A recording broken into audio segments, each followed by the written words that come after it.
ഇനി നമുക്കൊപ്പം ജലീൽ കണ്ണമംഗലം കൂടി ജിദ്ദയിൽ നിന്ന് ചേരുകയാണ്. Jaleel, good morning. ശരിക്കും ഈ വെളുപ്പാങ്കാലത്തും കുറച്ച് ആക്രമണങ്ങൾ നടന്നു എന്നാണ് നമുക്ക് ലഭിക്കുന്ന വിവരം. അതായത് യുദ്ധമുഖത്ത് ഇറാൻ ക്ഷീണിച്ചു എന്നൊക്കെ അമേരിക്ക പറയുമ്പോഴും ഇറാൻ ഓരോ ദിവസം കഴിയും തോറും യുദ്ധത്തിൻ്റെ സാധ്യതകൾ കൂട്ടിക്കൊണ്ടുവരുന്നു. മോർണിംഗ്.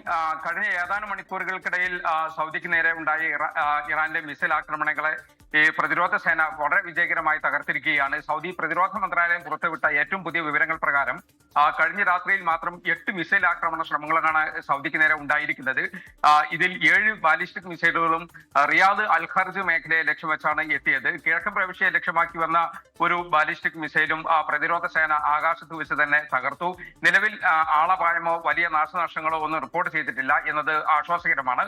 എങ്കിലും അൽ ഖർജിലും കിഴക്കൻ പ്രവിശ്യയിലുമുള്ള ജനങ്ങൾക്കൊക്കെ അധികൃതർ കൃത്യമായ ജാഗ്രതാ നിർദ്ദേശങ്ങൾ നൽകിയിട്ടുണ്ട്. മധ്യമേഖലയിലും കിഴക്കൻ മേഖലയിലുമുള്ള അമേരിക്കൻ താവളങ്ങളെയും എണ്ണ ശുദ്ധീകരണശാലകളെയും ആണ് പ്രധാനമായും ഇപ്പോൾ ആക്രമിക്കുന്നത്. തകർക്കപ്പെട്ട മിസൈലുകളുടെ അവശിഷ്ടങ്ങൾ പതിച്ച് നേരത്തെ ആളപായം റിപ്പോർട്ട് ചെയ്തിരുന്നു. ഈ സാഹചര്യത്തിൽ വലിയ ആശങ്ക പ്രവാസികൾക്കിടയിലും അതോടൊപ്പം തന്നെ സ്വദേശികൾക്കിടയിലുമൊക്കെ ഉണ്ട്.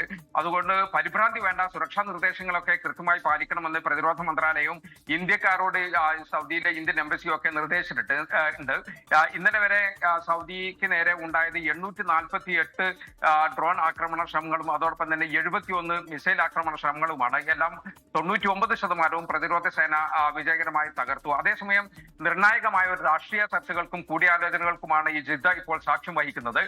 സൗദി കിരീടാവകാശി മുഹമ്മദ് ബിൻ സൽമാൻ രാജകുമാരൻ, ഖത്തർ അമീർ ഷെയ്ഖ് തമീം ബിൻ അഹമ്മദ് അൽ താനി, ജോർദാൻ രാജാവ് അബ്ദുള്ള രണ്ടാമൻ എന്നിവർ കഴിഞ്ഞ ദിവസം ജിദ്ദയിൽ കൂടിക്കാഴ്ച നടത്തി. ആക്രമണങ്ങളെ എങ്ങനെ നേരിടാം, കപ്പൽ ഗതാഗത സുരക്ഷ എങ്ങനെ ഉറപ്പാക്കാം, ഊർജ വിതരണം തടസ്സമില്ലാതെ എങ്ങനെ നിലനിർത്താം തുടങ്ങിയ കാര്യങ്ങളാണ് പ്രധാനമായും ഈ രാഷ്ട്രീയ നേതാക്കൾ ചർച്ച ചെയ്തത്.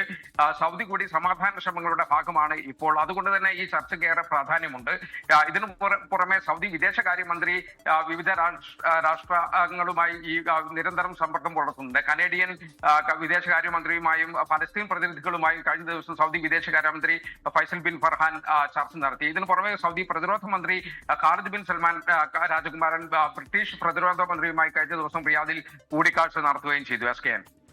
ഓക്കെ, നമുക്കപ്പം ചേർന്ന് ജലീൽ കണ്ണമംഗലമാണ് ജിദ്ദയിൽ നിന്ന്.